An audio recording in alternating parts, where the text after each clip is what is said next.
I want to bring in Washington Post columnist Ruth Marcus and the National Journal's Chris Frates. Good morning to both of you.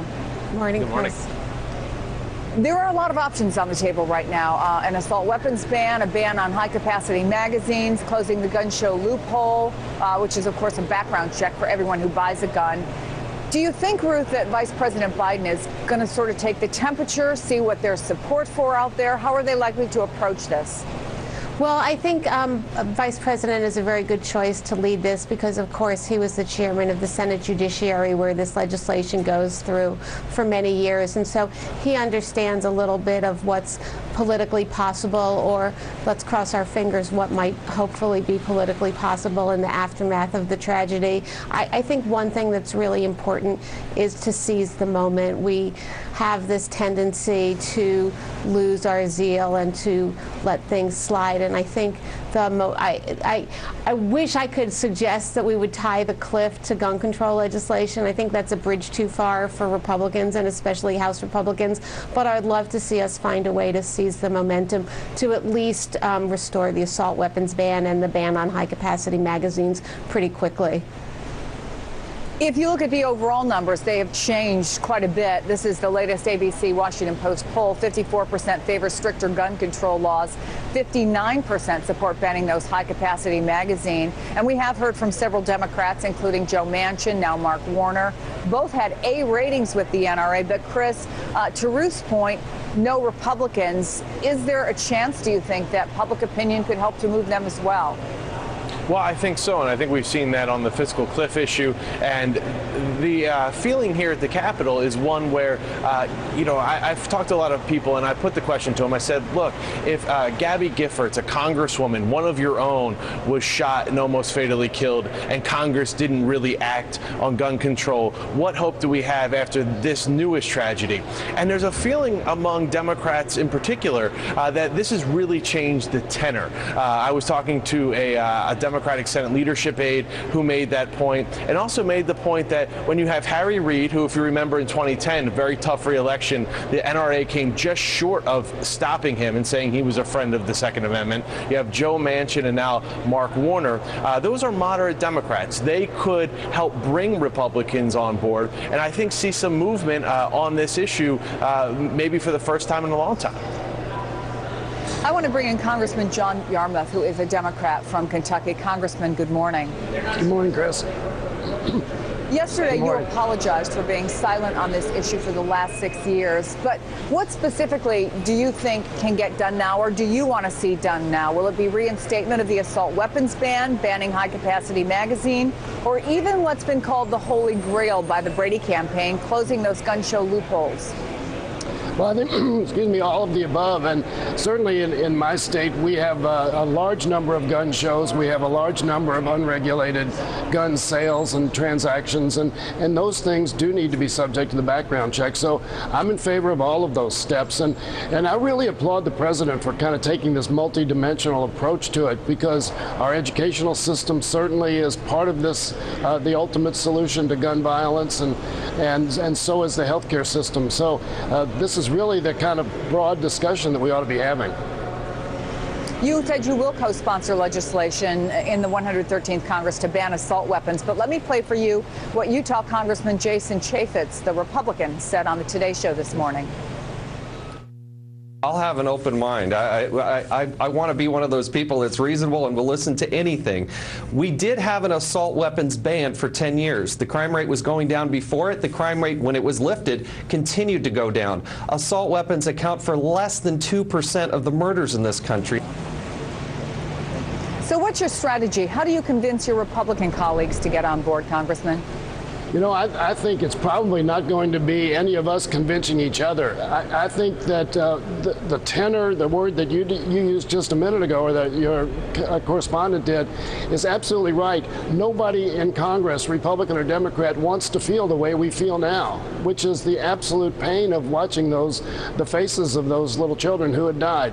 No American wants to feel that way again. And we all know that banning assault weapons is not going to stop every every gun crime and not going to stop every incident like this, but it makes a statement, and it makes a statement that these kinds of weapons, this kind of mindset that would even admit to their feasibility or their appropriateness is not appropriate. And Dick's Sporting Goods, I understand, made an announcement that they're not going to sell assault weapons in any of their stores. That's the kind of change in attitude and mindset that I think we can all help promote, and that's why I was so determined not to remain silent anymore, because we do need to change minds in order to change the situation. Well, on the House floor, we saw this last night. There was a moment of silence to honor the victims. The headline in the New York Times today, I think, to your point, after tragedy, partisanship may cool a bit. It does seem like the president and John Boehner are closer to a deal this morning. Do you think that this tragedy has softened hearts on the Hill in a way that not just will affect what we do about guns and maybe some other issues like that could be related to this terrible tragedy, but maybe also to the fiscal cliff negotiations? I think it could have that side benefit, and if so, it would be an enormous one. I think no one wants to appear petty at this moment, because the situation that you're reporting on so well is so grave and so sad. So, anything that can help bring us together is beneficial, and I think the tone has definitely changed up here. I had a conversation with a Republican from my state, and it was a private conversation, so I won't say the name, but he's an A-rated NRA supporter, and he said the president's right, we need to do something. So, those kind of conversations, I think, are going to become much more frequent as the days and weeks go by. Congressman John Yarmuth, thank you so much for taking the time to talk with us. Thank you, Chris.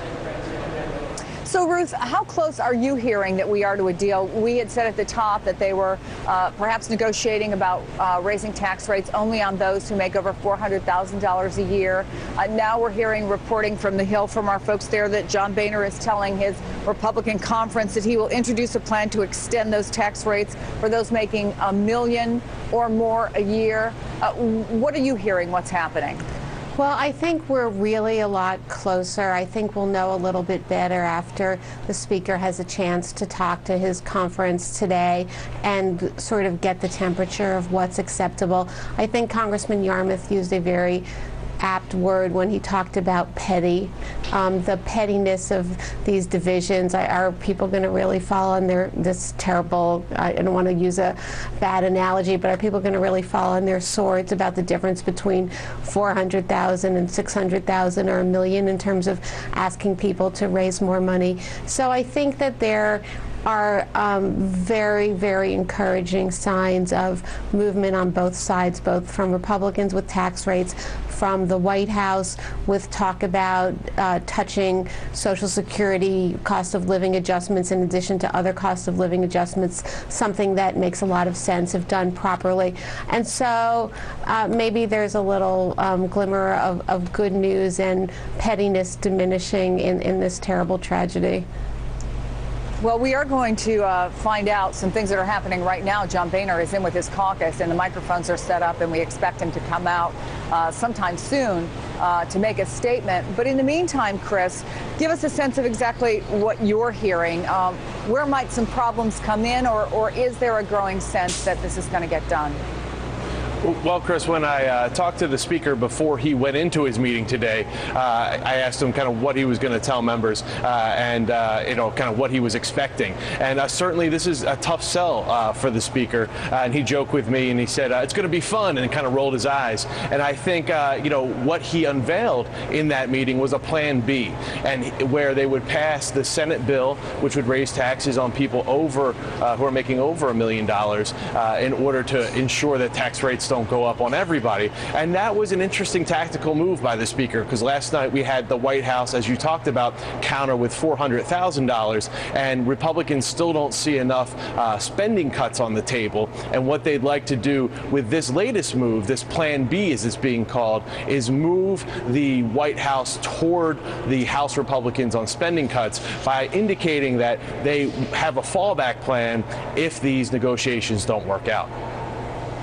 You know, one of the questions, Ruth, that a lot of people have been asking is this softening of hearts, whether it's on the fiscal cliff or whether it's on gun control, sort of has an expiration date. I thought it was interesting. Dana Milbank wrote today, and I'm going to quote from his column in the Washington Post, "There's only one problem with the coming weeks approach to gun control. The weeks almost never come.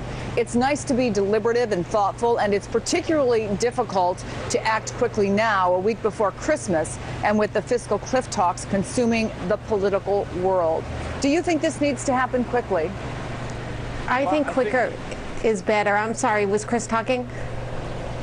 Go ahead. Ruth, yeah. Okay, sorry. Quicker is better for the obvious reasons, but I think there are ways, because it would be very, very difficult to get a lift this heavy done in this lame duck session, possibly in the beginning part of next year's Congress. But I also think that members of Congress need to know if they're going to, just to use the cliff analogy, if they're going to jump off the gun control cliffs, that they're not endangering their political future. And so one of the things that I thought was very interesting in the 2012 election was Mayor Bloomberg put millions of dollars into efforts to help defeat some gun control opponents, to elect some gun control advocates. Some of that was successful. If members knew that there was a super PAC that would help them fend off the NRA, maybe some of those swing Democrats that we've talked about, maybe some of the wobbly Republicans could have a little bit more bravery to go with political bravery to go with their hearts and be able to do the right thing. And I think that'll be a very interesting development. Ruth Marcus, Chris Frates, thank you both. Thanks, Chris. We are very